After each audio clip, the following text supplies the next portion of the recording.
हो सकती है। इसलिए सज्जनों,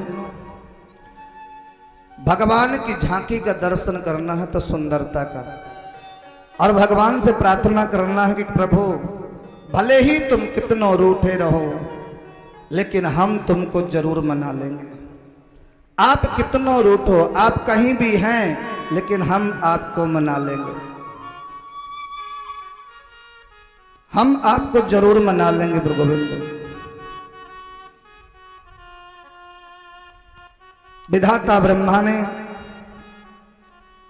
भगवान ने विधाता ब्रह्मा को आदेश किया, भैया तुम्हें सृष्टि करना है। विधाता ब्रह्मा को, जैसे ब्रह्मा ने, भगवान को मन में विचार आया मैं एक से बेहोश हो जाऊं।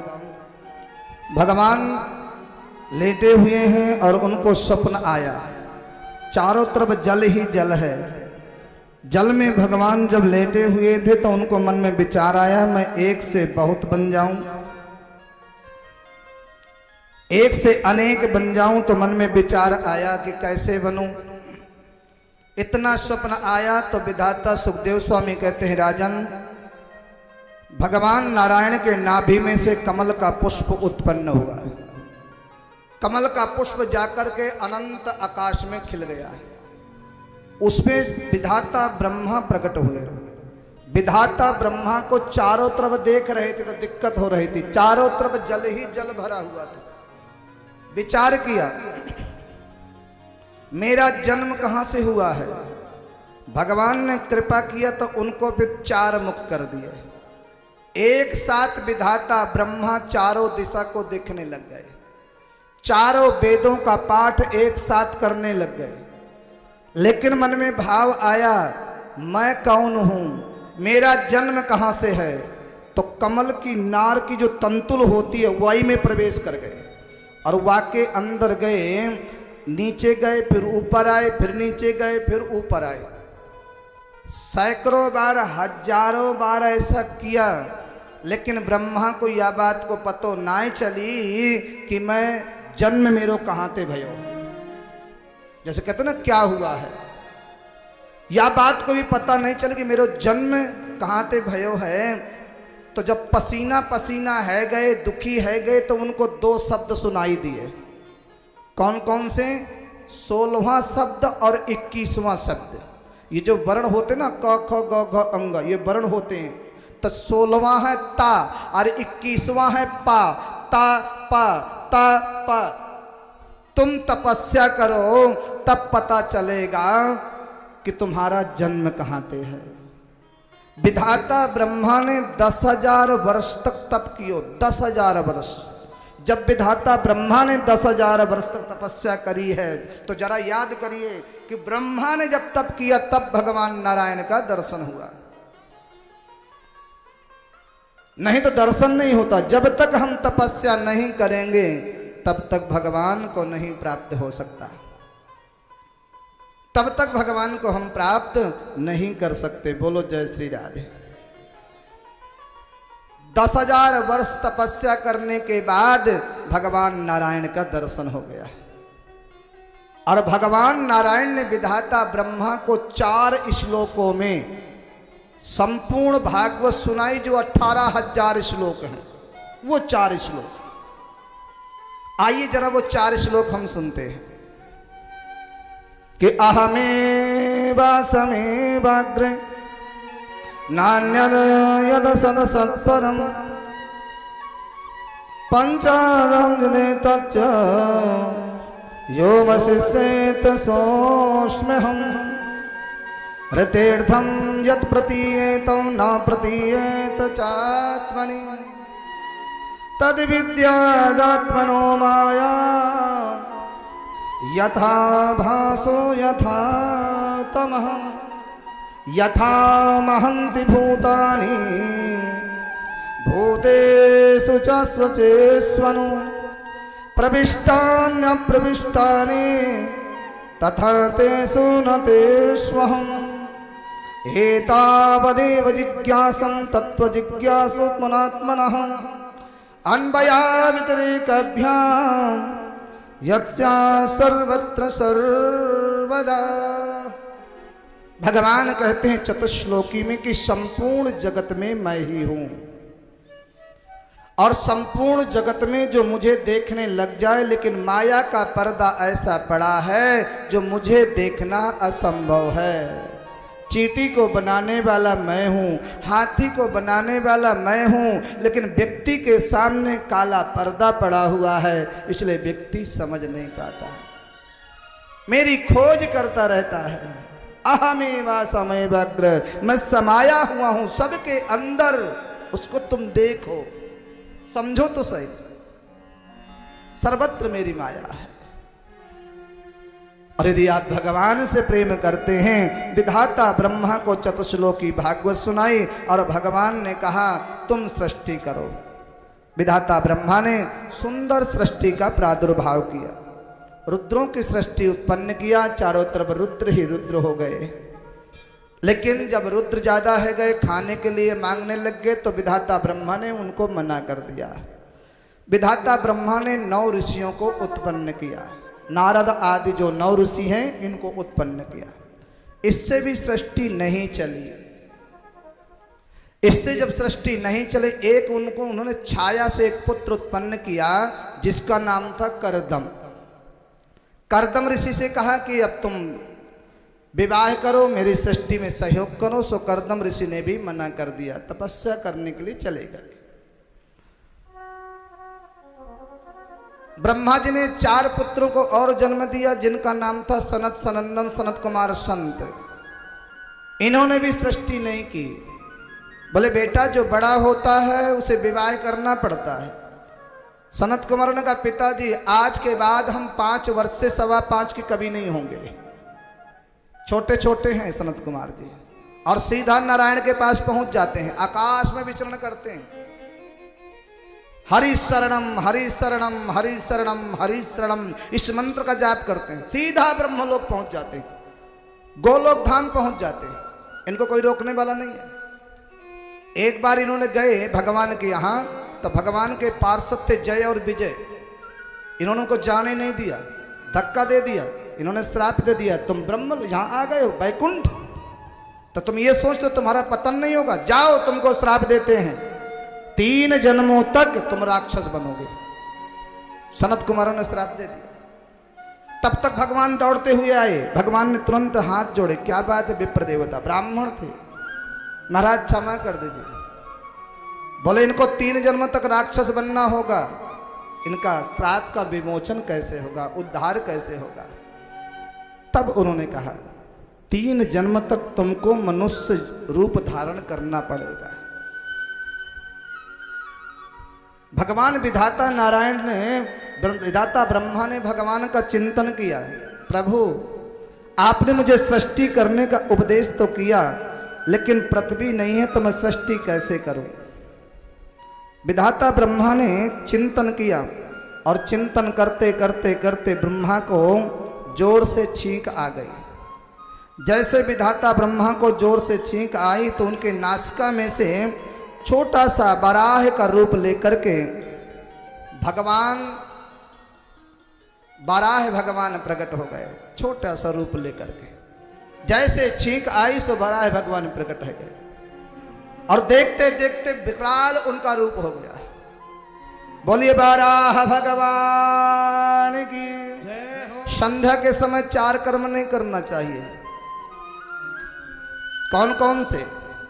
संध्या के समय सोना नहीं चाहिए, संध्या के समय भोजन नहीं करना चाहिए, नहीं बीमारी से घर कभी छुटकारा नहीं पाएगा।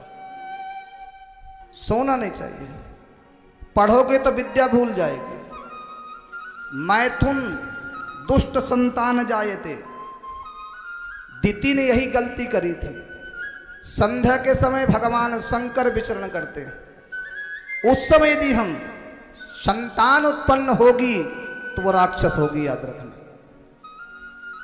भोजन करोगे हमेशा, सोओगे बुद्धि काम नहीं करेगी। 4 कर्म, चत्वारि कर्म, ये 4 कर्म वर्जित हैं। संध्या क्या करना चाहिए? बोले भजन करना चाहिए। ब्राह्मण लोग बावले नहीं है। कल हम शाम के लाला जी के साथ बैठे रहे, 1 बजे 12 बजे तक तो बैठे रहे, फिर 1 बज गए। और बोले महाराज कब कब मिलना होता है? सत्संग बैठे रहे, वार्ता चलती रही, फिर 1 बजे। और हमारी जब उनसे हमने बताई कि आप चाहे 1 बजे तक बैठा रखो, चाहे 2 बजे तक सत्संग करो, हमें तो 4:30 बजे के बाद नींद आ गई कोनी है। 4:30 बजे के बाद तो चाहे रात भर जगे, लेकिन 4:30 बजे के बाद सोना अपराध है। नींद बनाई। तुरंत लाला जी ने कहा महाराज जी फिर तो आप आराम कीजिए, हम तो 9 बजे तक सोते हैं। बोलो जय श्री राधे। हाँ, तो ये भाव अर्थ होना चाहिए। सुबह जल्दी जगना चाहिए। अब माता अदिति ने गलती किया, कश्यप ऋषि के पास गई और संध्या के समय वरदान मांगा, संतान चाहिए। उन्होंने श्राप दिया, कामा तुरानाम न भयम न लज्जा।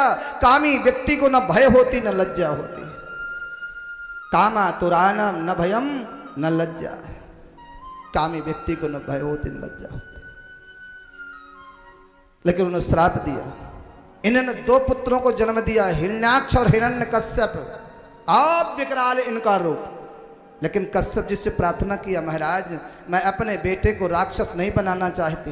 बोले समय का प्रभाव कहाँ जाएगा, तो कहा करें। बोले तुम्हारा जो पोता होगा वो भगवत भक्त होगा।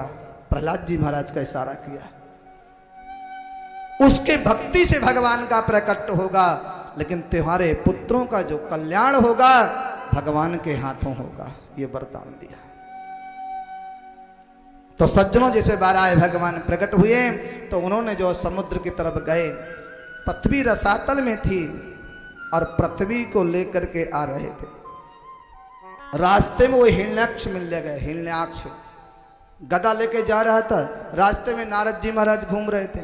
हिरण्य बाबा, ओ बीड़ा वाले बाबा, लड़ना आता कि नहीं कि बीड़ा बजाते रहते हो?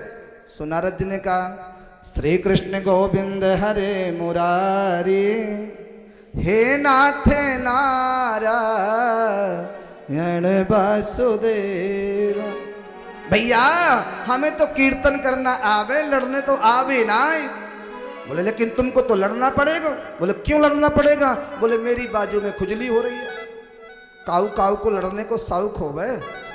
हाँ, काऊ देवी भी पड़ोसी से लड़ जावे तुरंत। काऊ काऊ को लड़ाई करने को ना मिले तो उनको चैन ही ना आवे। बोलो जय श्री राधे। अब यह हिरण्याक्ष का जो लड़ने वाला चाहिए। सो नारद जी ने कही, भैया अगर मैं लड़ूं नहीं, किसी पहलवान का नाम बता दूं तो कैसा रहेगा? अगर मैं लड़ाई नहीं करूं और किसी पहलवान का नाम बताऊं? बोले बताओ। बोले तुम सीधा रसातल में जाओ और इस समय तुम्हारी पृथ्वी कश्यप जी को दान में मिली हुई है। पृथ्वी को लेकर के आ रहा होगा एक बराह रूप लेकर के। बराह रूप लेकर के हिरण्याक्ष गया और भगवान का रास्ता रोक करके खड़ा हो गया। भगवान दूसरे रास्ता से जा रहे तो वो रास्ता रोक लिया, तीसरे रास्ता वो भी रास्ता रोक लिया, चौथा रास्ता वो भी रास्ता रोक लिया। अब फिर हिरण्याक्ष कहता है, क्या कहा? अरे तुम जंगली जानवर हो, तुम क्या जानो युद्ध करना। और जैसे ही भगवान को कहा तुम जंगली जानवर हो तो भगवान खड़े हो गए और भगवान बोले। क्या बोले भागवत में? सुखदेव स्वामी कहते राजन कि सत्यम वयंभो वन गोचरा मृगा युष्मद्दुधाम मृगये ग्राम सिंहा न मृत्युपाशये प्रतिमुक्तस्य वीरा विकथनम तव ग्रहणन्त भद्रा। भैया तुमने बिल्कुल सत्य कहा है। हम तो जंगली जानवर हैं, तुम बिल्कुल सत्य कह रहे हो। लेकिन मृगये ग्राम सिंहा, ग्राम सिंह किसको कहते हैं? मृगये ग्राम सिंहा। ग्राम सिंह कहते हैं कुत्ते को। भैया हम जंगली जानवर हैं, लेकिन तुम जैसे ग्राम सिंहों को हम ढूंढते रहते हैं, भगवान ने कहा। हिरण्याक्ष ने कहा मुझको कुत्ता बोलता है, मुझको कुत्ता बोलता है। तो तुरंत हिरण्याक्ष ने गदा लेके भगवान को मारना चाहा। मेरे प्रभु ने पृथ्वी को कमल के पुष्प में स्थापित किया और भगवान की स्मरण मात्र से गदा आ गई और वो गदा, दोनों का गदा युद्ध हुआ, फिर मल्ल युद्ध हुआ। संध्या का समय आया, देवताओं ने प्रार्थना किया, हे प्रभु रात्रि में राक्षस का बल दूना हो जाता है। तब भगवान ने एक चांटा खींच के हिरण्याक्ष के मारा और हिरण्याक्ष धराम से पृथ्वी पर गिर पड़ा। 1 मिनट में राम नाम सत्य हो गया, पृथ्वी को स्थापित किया। भक्तवत्सल भगवान की पृथ्वी में स्थापित, पृथ्वी को स्थापित किया। तो पृथ्वी ने क्या देखा? बड़ा सुंदर बगीचा देखा। कहीं कोयल कुहुक रही है, कहीं मोर नाच रहा है, कहीं बंदर छलांग लगा रहे हैं, कहीं कबूतर, कहीं चिड़िया। सुंदर बगीचा। पृथ्वी ने सोचा ये क्या है, मैं तो रसातल में थी, ये पृथ्वी कहां से आ गई? तो भगवान ने कहा ये मेरा वृंदावन धाम है, मेरा घर है। ये वृंदावन धाम मेरा घर है प्यारे, वृंदावन धाम। मैंने बचपना से जीवन पर्यांत श्री धाम वृंदावन में व्यतीत किया, गुरु जी के शरण में। और वृंदावन धाम अद्भुत धाम है, भगवान का धाम है, अद्भुत धाम, भगवान का धाम श्री धाम वृंदावन में। इसलिए पृथ्वी का अभिमान हो गया, मैं रसातल में थी तो वृंदावन कहां से हो गया? तब भगवान ने कहा वृंदावन सब जगह का प्रलय हो सकता है, लेकिन वृंदावन का प्रलय नहीं हो सकता है। ये वृंदावन मेरा धाम है। यहां तक थी पृथ्वी का जो अभिमान था वो दूर किया, पृथ्वी का अपमान। और यहीं पर जब पृथ्वी का अभिमान दूर किया, वृंदावन धाम का नाम आया। राजा परीक्षित गदगद हो गए, सुखदेव जी महाराज गदगद हो गए और उन्होंने कह दिया वृंदावन जाऊंगी सखी, मैं वृंदावन जाऊंगी, वृंदावन जाऊंगी सखी, मैं वृंदावन जाऊंगी। बाजे मुरली, बाजे मुरली, बाजे मुरली, यमुना तीर सखी, मैं वृंदावन जाऊंगी। बाजे मुरली यमुना तीर सखी, वृंदावन जाऊंगी। मेरे मुरली यमुना तीर सखी, मैं वृंदावन जाऊंगी। वो बाजे मुरली यमुना तीर सखी, वृंदावन जाऊंगी। वृंदावन जाऊंगी सखी, मैं वृंदावन जाऊंगी। वृंदावन जाऊंगी सखी, वृंदावन जाऊंगी। मेरे उठे, मेरे उठे, मेरे उठे विरह के पीर सखी, मैं वृंदावन जाऊंगी। मेरे उठे विरह की पीर सखी, वृंदावन जाऊंगी। मेरे उठे विरह के पीर सखी, मैं वृंदावन जाऊंगी। मेरे उठे विरह के पीर सखी, वृंदावन। जय हो। मस्ती से ताली बजा करके प्रेम से श्री राधे।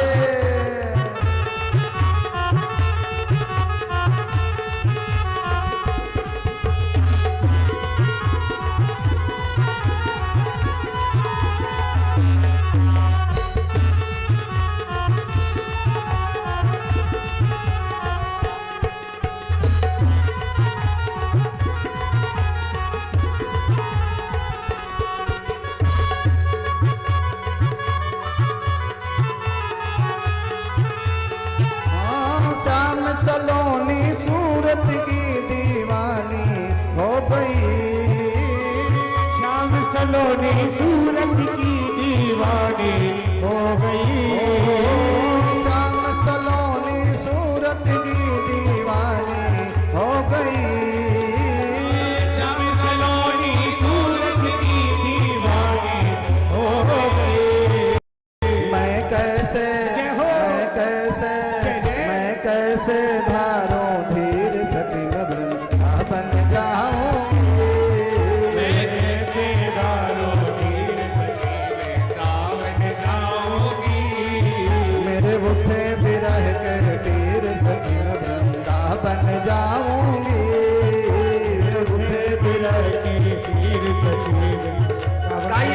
हो, मस्ती से गाइए झूमते हुए, जय हो श्री राधे। ये वृंदावन धाम है।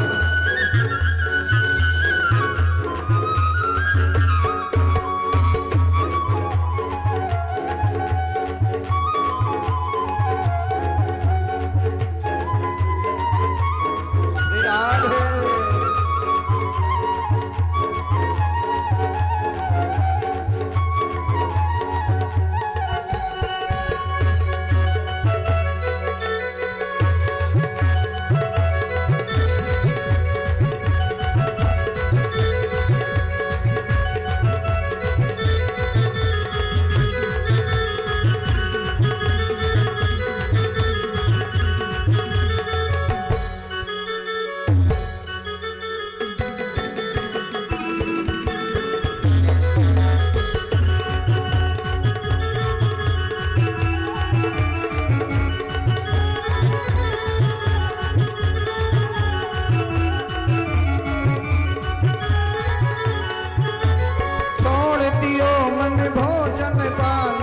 श्याम किया तुम्हें, छोड़ दिया मैंने भोजन पानी, श्याम किया तुम्हें।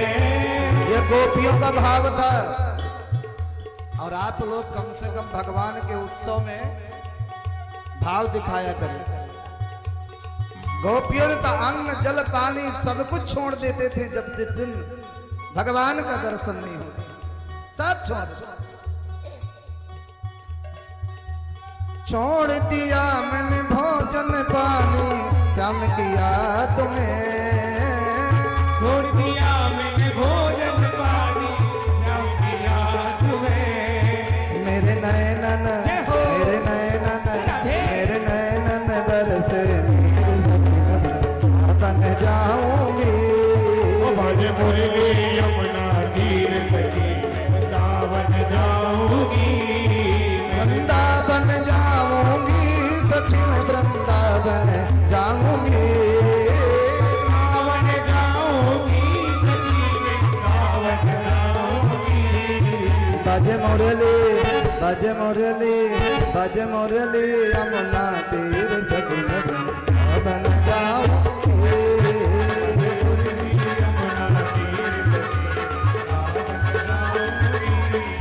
श्री राधे। बजाइए ताली, उठाइए दोनों हाथों में, जय हो।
कैसे दिखाऊं दिल चीर सखी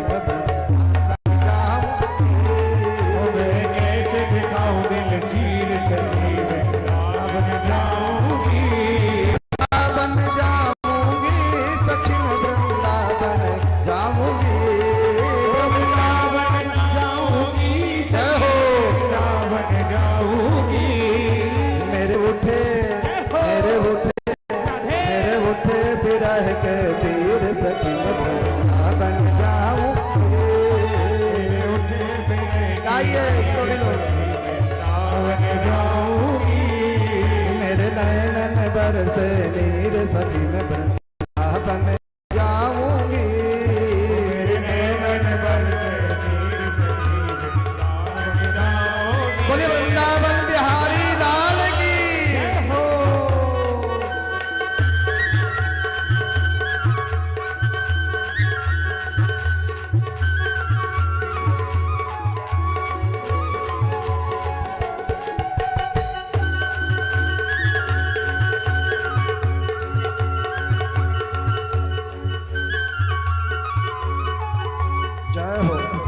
हरि बोल।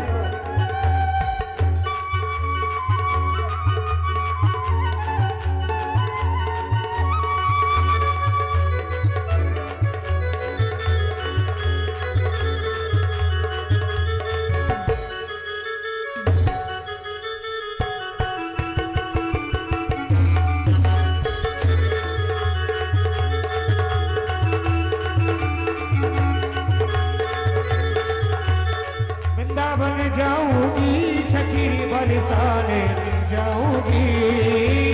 इस दुनिया से रिश्ते नाते सब ही छोड़ दिए। दुनिया के रिश्ते नाते सब ही छोड़ दिए। इस दुनिया से रिश्ते नाते सब ही छोड़ दिए। दुनिया के रिश्ते नाते सब ही छोड़ दिए। दुनिया से भयो अखीर सखी मैं वृंदावन जाऊंगी। दुनिया से भयो अखीर सखी वृंदावन जाऊंगी। गज मुरली यमुना तीर सखी मैं वृंदावन जाऊंगी। गज मुरली यमुना तीर सखी मैं वृंदावन जाऊंगी। वृंदावन जाऊंगी सखी मैं वृंदावन जाऊंगी। वृंदावन जाऊंगी सखी वृंदावन जाऊंगी। गज मुरली यमुना तीर सखी मैं वृंदावन जाऊंगी। गज मुरली यमुना तीर वृंदावन जाऊंगी। गज मुरली यमुना तीर सखी मैं वृंदावन जाऊंगी। गज मुरली यमुना तीर सखी वृंदावन जाऊंगी। वृंदावन जाऊंगी सखी मैं बरसाने जाऊंगी। वृंदावन जाऊंगी सखी बरसाने जाऊंगी। गज मुरली यमुना तीर सखी मैं वृंदावन जाऊंगी। गज मुरली यमुना तीर सखी वृंदावन जाऊंगी। गज मुरली यमुना तीर सखी मैं वृंदावन जाऊंगी। गज मुरली यमुना तीर सखी वृंदावन जाऊंगी। बोले वृंदावन बिहारी लाल की जय। एक भक्त ने कही भगवान से, बड़ा प्रेमी भक्त था वो, भगवान के मंदिर आता। एक दिन भगवान से कही, प्रभु आप हमेशा मंदिर में खड़े रहते, कभी आप बाहर भी घूम के आया करो, आप मंदिर में हमेशा रहते। अरे बाहर घूम के आया करो, देखा करो, आप मंदिर में ही खड़े रहते। बोले भैया यहाँ पे कोई नहीं संभाल सकता मेरे अलावा। यहाँ पे जहाँ पे हमारी सोच खत्म हो जाती है ना, इसके बाद भगवान की सोच प्रारंभ होती है। इसके बाद भगवान की सोच प्रारंभ हो जाती है। अब भक्त नहीं माना, अहम भक्त पराधीनम। बोले प्रभु आप जाओ, आज मैं मंदिर में खड़ा हो जाता हूं। और वो भगत खड़ा हो गया मंदिर में। वो भगत मंदिर में खड़ा हो गया, भगवान चले गए। कोई बात देख ले भैया, तू संभाल नहीं। बोले मैं संभाल लूंगा। या के तुरंत बाद में जब भगवान चले गए तो बनावटी भक्त खड़ा था, बनावटी भगवान खड़ा हो गया। एक भगत जी आए। भगत जी क्या आए? अच्छे धनवान सेठ जी आए। अब सेठ जी ने क्या कियो कि भगवान को प्रणाम कियो। सेठ जी ने प्रणाम किया तो सेठ जी ने पर्स निकाले। अब सेठ जी के पर्स पूरा भरा हुआ था नोटों से, पूरा पर्स भरा था। अब वो पर्स में सारे लाल ही लाल नोट थे। पहले लाल नोट चलती थी ना 1000 की, अब 2000 की है गई है लाल। तो वो लाल ही लाल भरे थे, हजार के। भगत जी ने देखते देखते एक छोटी सी नोट और हो गई लाल। कौन सी? 20 की। बोलो जय श्री राधे। वह 20 की नोट ठाकुर जी को, बिहारी जी को चढ़ा दी और वहां पे गए। इसके बाद एक भिखारी आता है। भिखारी भगवान के सामने रोने लग गए, प्रभु आपने मुझे इतना गरीब क्यों बनाया है? इतना गरीब कि मेरे लिए 2 वक्त की रोटी नहीं है, 2 दिन से मुझे भोजन नहीं मिला, और अभी अभी एक भगत जी आए इतनी महंगी गाड़ी में, इतने धनवान, जिसको ये पतो ना आए कि मेरे पास धन कितना है, तो मुझे 2 वक्त की रोटी नहीं दी। रोने लग गया भिखारी। रोते हुए नेत्रों से भगवान को प्रणाम किया उस भिखारी ने, और जैसे भगवान को प्रणाम किया साष्टांग दंडवत किया। दंडवत कर रहा था। वो भगत जी जब जाने लग गए तो आजकल लोग जीन्स की पैंट ज्यादा पहने हैं, वो जीन्स पहने तो जीन्स तो वैसे टाइट होगा करें, जीन्स वैसे टाइट, तो वो पर्स जीन्स में डालने लग गए, वो पर्स अपना जेब में, तो वो जेब में न जाकर के नीचे गिर गया। भगत जी का पर्स नोटों का भरा हुआ। वह भिखारी ने भगवान को प्रणाम किया, और जैसे ही प्रणाम करके चलने लग गया रोता हुआ, पर्स मिल गया। वो पर्स लिया तो नोटों से भरा हुआ पर्स। भिखारी जो है प्रसन्न हो गया, अरे प्रभु आप इतनी जल्दी खुश हो गए, आप कितने दीन वत्सल हो, आप कितने दयालु, आप कितने कृपालु। वह भिखारी ने चला गया, नोट पा गया, पर्स पाया, लंब हो गया। या के बाद में एक दूसरे भगत जी आते हैं, विदेश जाना था उनको। उन्होंने सोची चल के भगवान को प्रणाम कर लें, यात्रा मंगलमय होती है, कहीं मंदिर मिल जाए, कहीं गुरुद्वारा मिल जाए, माथा झुकाइए, प्रणाम करिए। प्रणाम करने गए, प्रणाम किया, उन्होंने भी भगवान को दक्षिणा 100 रुपया चढ़ाई, चलने लग गए। तो जिसका पर्स गिरा था वो भगत जी पुलिस को लेके आ गया। वह भगत जी पुलिस को लेकर आ गया, और उसको भगत जी को पकड़ लिया जो विदेश जाने वाले थे। इसने मेरा पर्स लिया, अभी मंदिर में कोई आया नहीं है इसके अलावा। पहले कैमरे तो होते नहीं थे, अब तो मंदिरों में कैमरे लगे हैं, घर में कैमरे लगे हैं, पहले तो कछु था ही नहीं व्यवस्था। वाको पकड़ लिया। जब पुलिस लेकर के जाने लग गई तो बनौटी भगवान जी बन के खड़ा था। वह ने तुरंत बोला, अरे यार ये तो बहुत बड़ा अनर्थ हो रहा है, इतना बड़ा पाप हो रहा है। अरे भैया मैं बोल रहा हूँ भगवान, मैं भगवान बोल रहा हूँ। सारे लोग रुक गए। हाँ क्या बात है? बोले पर्स इसने नहीं लिया, पर्स एक भिखारी ले गया। उसको छोड़ दिया, भिखारी को पकड़ लिया, पर्स मिल गया। शाम के भगवान जी आए, जरा कथा समझना, कथा को समझना। हमारी सोच जहां खत्म होती है, इसके बाद भगवान की सोच प्रारंभ होती है।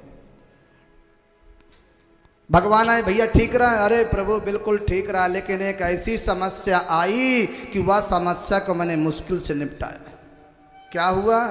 सारी कथा बताई। भगवान ने कहा, कर दिया तूने सत्यानाश, तेरे तो कहा बिगड़ो, वह को तो घर उजड़ गयो। कैसे भगवान?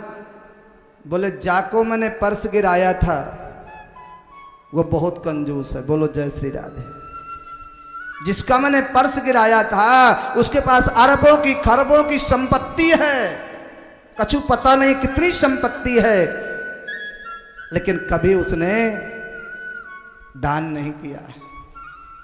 जिस भिखारी को 4 दिन से रोटी नहीं मिली है, मैंने उसका पर्स गिरा करके उसके दान का सार्थक लगाया था। उस भिखारी की रोटी की व्यवस्था मैंने की थी। उस भिखारी को रोटी मिल जाती और उस कंजूस भगत का दान में पैसा लग जाता, उसका कल्याण हो जाता। इसके बाद जो विदेश जा रहा था, उसके छोटे छोटे बच्चे थे। विदेश में तूफान आएगा, उसकी वहां मृत्यु लिखी हुई है।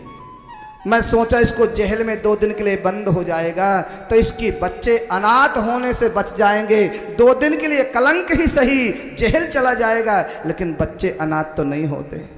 अब तुमने उसको छोड़ा दिया, उसकी वहां मृत्यु लिखी हुई है, उसकी मौत होनी। भगवान की जहां सोच होती है